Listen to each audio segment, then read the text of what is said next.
Price the lord. തിരുവചനത്തെ ധ്യാനിപ്പാൻ കർത്താവ് നമുക്കൊരു പ്രഭാതം കൂടെ ദാനമായി തന്ന ദൈവത്തിൻ്റെ സ്നേഹത്തെ ഓർത്ത് ദൈവത്തെ സ്തുതിക്കുന്നു. യഹൂദന്മാർക്കും ശമര്യർക്കും തമ്മിൽ വലിയ ശത്രുത നിലനിന്നിരുന്ന ഒരു കാലമുണ്ട്. യേശുവിൻ്റെ ശുശ്രൂഷ കാലത്ത് കർത്താവിൻ്റെ ആ മനുഷ്യ അവതാരം സമ്പൂർണ്ണമാകണമെങ്കിൽ ഇവർ തമ്മിലുള്ളതായ ശത്രുതയെ ഇല്ലാതാക്കേണ്ടത് ഒരാവശ്യമായി തോന്നി. അങ്ങനെ യോഹന്നാൻ്റെ സുവിശേഷം 4-ാം അധ്യായത്തിൻ്റെ ആരംഭം മുതൽ നമ്മൾ പഠിക്കുമ്പോൾ യേശു ഒരു ദിവസം ശമരിയയിൽ കൂടെ പോകേണ്ടി വന്നതിൻ്റെ കാരണം ഇവർ തമ്മിലുള്ളതായ ശത്രുതയെ എങ്ങനെയെങ്കിലും ഒന്ന് മാറ്റണം. ദൈവത്തിന് സ്തോത്രം. അക്കാലത്ത് ശമരിയരുടെ നിഴൽ യഹൂദൻ്റെ മേൽ വീണുപോയാൽ ആ യഹൂദൻ അശുദ്ധനായി പോയി എന്നുള്ള ഒരു ധാരണ നിലനിന്ന ഒരു കാലഘട്ടമായിരുന്നു. ഒരു ശമരിയനും ഒരു യഹൂദനും തമ്മിൽ നടന്നു പോകുകയിൽ അവർ വഴിയാത്രയിൽ ഒന്നിച്ച് കണ്ടുമുട്ടേണ്ടതായ സാഹചര്യം വന്നാൽ ദൂരെ മാറി നടക്കും. ശമരിയരുടെ നിഴൽ പോലും യഹൂദൻ്റെ മേലിൽ വീഴാൻ പാടില്ല. അത്രയ്ക്ക് ഭയങ്കര ശത്രുത. എന്നാൽ ഈ ശത്രുതയെ ഉടച്ചു കളയുവാൻ, അവരുടെ മധ്യത്തിലുള്ളതായ ഈ ശത്രുതയുടെ നടിച്ചുവരനെ ഇടിച്ചു കളയുവാൻ ദൈവം ഒരു പാത്രത്തെ തിരഞ്ഞെടുത്തു, ഒരു വ്യക്തിയെ തിരഞ്ഞെടുത്തു, ഒരു മുഖാന്തരത്തെ തിരഞ്ഞെടുത്തു. ആ വ്യക്തി ഒരു ധനവാനായിരുന്നില്ല, ഒരു ന്യായപ്രമാണിയായിരുന്നില്ല, ഒരു പുരോഹിതനായിരുന്നില്ല, ഒരു നീതിമാനായിരുന്നില്ല, ഒരു സമ്പന്നനായിരുന്നില്ല, ഒരു പ്രസിദ്ധനായ മനുഷ്യനായിരുന്നില്ല. കേവലം ജീവിതത്തിൽ ദുഃഖം കടിച്ചമർത്തി ജീവിച്ചുകൊണ്ടിരുന്നതായ ഒരു സ്ത്രീ. അവളുടെ ജീവിത പശ്ചാത്തലം വളരെ മോശമാണ്. ജീവിതത്തിൽ പല രഹസ്യങ്ങൾ അവൾക്കുണ്ടായിരുന്നു. ആരോടും പറയാതെ അവൾ മാത്രം കടിച്ചമർത്തി നടന്നു പോയിക്കൊണ്ടിരുന്നതായ ജീവിതം. കർത്താവ് ആ ശമരിയക്കാരി സ്ത്രീയോട് സംസാരിക്കുമ്പോൾ അവളോട് പറയുകയാണ്, നിനക്ക് 5 ഭർത്താക്കന്മാരുണ്ടായിരുന്നു എന്ന് പറഞ്ഞാൽ ഓരോ ഭർത്താക്കന്മാരും അവളെ സ്നേഹിക്കുന്നു എന്ന് പറഞ്ഞിട്ട് അല്പകാലം കഴിഞ്ഞിട്ട് ആ സ്നേഹം മുറിഞ്ഞുപോയ ജീവിതം. ഓരോരുത്തരായി അവളെ ഉപേക്ഷിച്ചു. അങ്ങനെ 5 പേർ അവളെ സ്നേഹിക്കുവാൻ കടന്നു വന്നു. 5 പേരും ഉപേക്ഷിച്ചു. ഒടുവിൽ ഉത്തരവാദിത്വമില്ലാത്തതായ, കടപ്പാടില്ലാത്തതായ ഒരു നിർഗുണമായ ഒരു ജീവിതം തുടർന്നു പോകുമ്പോൾ ആ കാലത്താണ് യേശു അവളെ സന്ദർശിക്കുന്നത്. ശമരിയക്കാരി സ്ത്രീ വെള്ളം കോരുവാൻ വന്നപ്പോൾ അവളോട് കർത്താവ് കുടിപ്പാൻ ചോദിച്ചു. യോഹന്നാൻ്റെ സുവിശേഷം 4-ാം അധ്യായത്തിൻ്റെ 10-ാം വാക്യത്തിൽ അവൾ ആ ഒരു യഹൂദന് വെള്ളം കൊടുക്കുന്ന വിഷയത്തെക്കുറിച്ച്, അവരുടെ 2 ജാതികളുടെയും തമ്മിലുള്ളതായ ഇടയിലുള്ളതായ ആ ഇടർച്ചയെക്കുറിച്ചും ആ ശത്രുതയെക്കുറിച്ചും അവളോട് പറഞ്ഞപ്പോൾ യേശു അവളോട് ചോദിച്ചതായ ചോദ്യം, നിന്നോട് സംസാരിക്കുന്ന വ്യക്തി ആരെന്ന് നീ തിരിച്ചറിഞ്ഞിരുന്നുവെങ്കിൽ. Price the Lord. ദൈവത്തിന് സ്തോത്രം.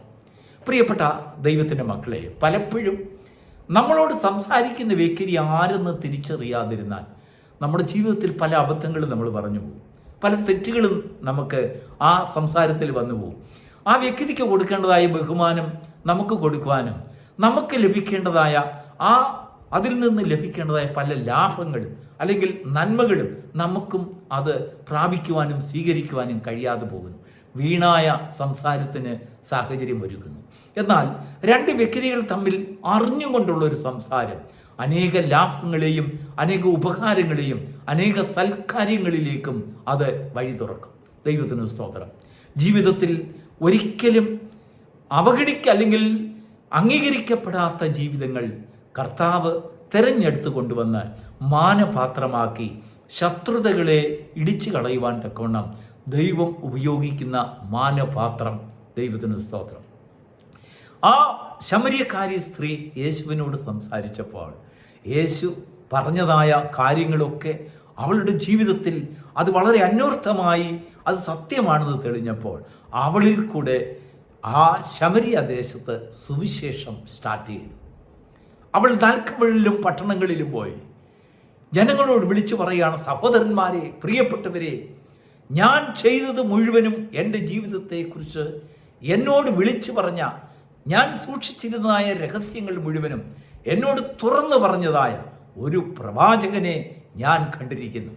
അങ്ങനെ ശമരിയ പട്ടണം മുഴുവനും അവളുടെ വാക്കിനാൽ ഇളകുവാൻ കാരണമായി തീർന്നു. ആ ശമരിയ പട്ടണത്തിൽ യേശുവിൻ്റെ വാക്കിന് ഒരു സാഹചര്യമുണ്ടായി, ഒരു തരണം സൃഷ്ടിച്ചു. ആരിൽ കൂടെ? ഒരുത്തരും മാനിക്കാത്ത ഒരു ജീവിതത്തെ ദൈവം ശുദ്ധീകരിച്ചപ്പോൾ. നമ്മുടെ ജീവിതം പലപ്പോഴും അശുദ്ധമെന്നും അല്ലെങ്കിൽ രഹസ്യങ്ങളുടെ കൂമ്പാരമെന്നും അനേക തള്ളപ്പെട്ട ജീവിതങ്ങളെന്നും അനേക ദുഃഖാർത്ഥമായ സാഹചര്യങ്ങളെന്നും എണ്ണി നമ്മളെ തന്നെ വിലമതിക്കാത്ത ഒരു സാഹചര്യത്തിൽ നമ്മൾ എത്തിച്ചേർന്നിരിക്കാം. കർത്താവ് അതാണ് ആ സ്ത്രീയോട് പറയുന്നത്. ഇപ്പോൾ ഉള്ളവനോ നിന്റെ ഭർത്താവല്ല, അവനോട് നിനക്ക് ഉത്തരവാദിത്തങ്ങളൊന്നുമില്ല, അവന് നിന്നോട് വലിയ കടപ്പാടുകളുമില്ല, നിന്നെ ശ്രദ്ധിക്കണമെന്നും പുലർത്തണമെന്നും വലിയ നിർബന്ധങ്ങളൊന്നുമില്ല. അതായത് ഒരു സ്റ്റേ ടുഗദർ എന്ന് പറഞ്ഞതുപോലെ ഒരു ജീവിതമാണ്. എന്നാൽ കർത്താവ് അവളുടെ ജീവിതത്തിലേക്ക് കടന്നു വന്നപ്പോൾ രഹസ്യങ്ങളെല്ലാം ഉടയ്ക്കപ്പെട്ടു. അവളിൽ അവഗണിക്കപ്പെട്ടതായ ജീവിതങ്ങളെ എല്ലാം യേശു സൗഖ്യമാക്കുവാനും അവളെ ശുദ്ധീകരിക്കുവാനും ശക്തനായ ദൈവത്തിൻ്റെ പുത്രനാണ് അവളുടെ മുൻപിൽ നിൽക്കുന്നതെന്ന് കണ്ടപ്പോൾ അവളുടെ ഹൃദയം സന്തോഷത്താൽ നിറയുണ്ടായി.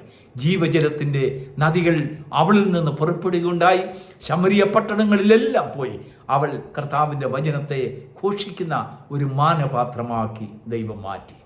ഇന്ന് പ്രഭാതത്തിൽ ദൈവത്തിൻ്റെ ആത്മാവിനോട് നമ്മോട് അറിയിക്കുവാനുള്ളതായ ഒരു സന്ദേശം, നമ്മോട് സംസാരിക്കുന്ന വ്യക്തി, അതായത് ദൈവത്തിൻ്റെ വാക്കുകളുടെ ആ പ്രഭവ കേന്ദ്രത്തെ നമുക്ക് മനസ്സിലാക്കുവാൻ കഴിഞ്ഞാൽ ജീവിതത്തിലെ അവഗണിക്കപ്പെട്ട ഭാഗങ്ങളൊക്കെയും ദൈവസന്നിധിയിൽ വന്ന് മാനിക്കപ്പെട്ട ഭാഗമായി ജീവിതമായി ദൈവം നമ്മെ മാറ്റുന്നു.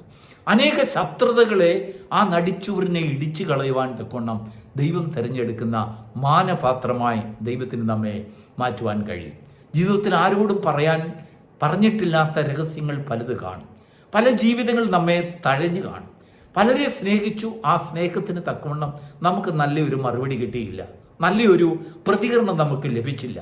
നാം കൊടുത്തത് ആ സ്നേഹത്തിന് വില കൽപ്പിക്കാതെ അനേകർ നമ്മെ തഴഞ്ഞ് അവഗണിക്കപ്പെട്ട് ഒടുവിൽ ആർക്കും വേണ്ടാത്തതായ, ആരോടും കടപ്പാടില്ലാത്തതായ ഒരു അവഗണിക്കപ്പെട്ട ജീവിതത്തിൻ്റെ ആ ദിശയിൽ യേശുവിനെ കണ്ടെത്തുവാൻ നിനക്ക് സാധിച്ചുവെങ്കിൽ, യേശുവിൻ്റെ വാക്കിനെ തിരിച്ചറിയുവാൻ നിനക്ക് കഴിഞ്ഞുവെങ്കിൽ, യേശുവിൻ്റെ ശബ്ദം ഇന്നതാണ്, ആ വ്യക്തി ഇന്നതാണെന്നുള്ളതായ ദൈവപുത്രനാണ്, ആ ദൈവപുത്രൻ്റെ വാക്കുകളാണ് നീ കേൾക്കുന്നതെന്ന് നിനക്ക് മനസ്സിലാക്കുവാൻ കഴിഞ്ഞാൽ ജീവിതത്തിൽ വലിയ വ്യതിയാനമുണ്ടാകും, മാറ്റങ്ങളുണ്ടാകും. നിന്നിൽ കൂടെ ദൈവം അനേക വൻകാര്യങ്ങളെ ചെയ്യുവാനിടയായിത്തീരും.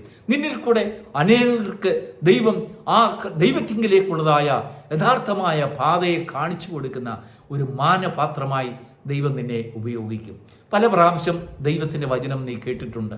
വചനഘോഷണങ്ങളിൽ കൂടെ, അനേക ദൈവദാസന്മാരിൽ കൂടെ, ദൈവത്തിൻ്റെ വചനം വായിക്കുന്നതിൽ കൂടെ, പ്രാർത്ഥനയിൽ കൂടെ, സ്വപ്നത്തിൽ കൂടെ, അങ്ങനെ പല തരുണങ്ങളിൽ ദൈവം നിന്നോട് സംസാരിച്ചിട്ടുണ്ടാകും. പക്ഷെങ്കിൽ നിന്നോട് സംസാരിച്ച വ്യക്തി അല്ലെങ്കിൽ ആ സംസാരത്തിൻ്റെ ആ ഉദ്ദേശം, അതിൻ്റെ കണ്ടന്റ് എങ്ങനെയാണ് നിന്നിൽ ശ്രവണം അല്ലെങ്കിൽ ആ ശ്രവിക്കപ്പെട്ടത്, നിന്നിൽ എങ്ങനെയാണ് എത്തപ്പെട്ടത് എന്നുള്ളതായ ഒരു ചിന്ത നിന്റെ ജീവിതത്തിൽ ഒരു പുനർചിന്ത നടത്തുന്നെങ്കിൽ പലപ്പോഴും ദൈവം നിന്നോട് ഇടപെട്ടിട്ടുള്ളതായ, ദൈവത്തിൻ്റെ ശബ്ദം നിന്നെ തേടി വന്നതായ അനേക തരുണത്തെക്കുറിച്ച് നിനക്ക് ഓർക്കുവാൻ കഴിയും. ദൈവത്തിന് സ്തോത്രം. തഴയപ്പെട്ട ജീവിതമെന്നും ആർക്കും വേണ്ടാത്ത ജീവിതമെന്നും ഓർത്ത് നീ ഭാരപ്പെട്ട് ജീവിച്ചിട്ടുള്ള കാലങ്ങൾ ഉണ്ടാകാം. നിന്റെ ജീവിതത്തിൽ ആരോടും പറയാൻ കഴിയാത്തതായ അനേക മോശമായ സന്ദർഭങ്ങൾ നിന്റെ ജീവിതത്തിൽ കടന്നിട്ടുണ്ടാകാം. അനേക വീഴ്ചകൾ നിന്റെ ജീവിതത്തിൽ കടന്നിട്ടുണ്ടാകാം. പക്ഷെങ്കിൽ ദൈവം നിന്നെ തെരഞ്ഞെടുക്കുമ്പോൾ, ദൈവത്തിൻ്റെ ശബ്ദത്തെ നീ തിരിച്ചറിയുമ്പോൾ, ആ വ്യക്തി ആരെന്ന് നിന്റെ ജീവിതത്തിൽ മനസ്സിലാക്കി കഴിയുമ്പോൾ ആ ശബ്ദം നിന്റെ ജീവിതത്തിൽ വ്യതിയാനമുണ്ടാക്കുന്നു, വ്യത്യാസമുണ്ടാക്കുന്നു, രൂപാന്തരമുണ്ടാക്കുന്നു, സൗഖ്യമുണ്ടാക്കുന്നു, നിന്നെ ദൈവത്തിൻ്റെ മകളാക്കുന്നു, ദൈവത്തിൻ്റെ മകനാക്കുന്നു.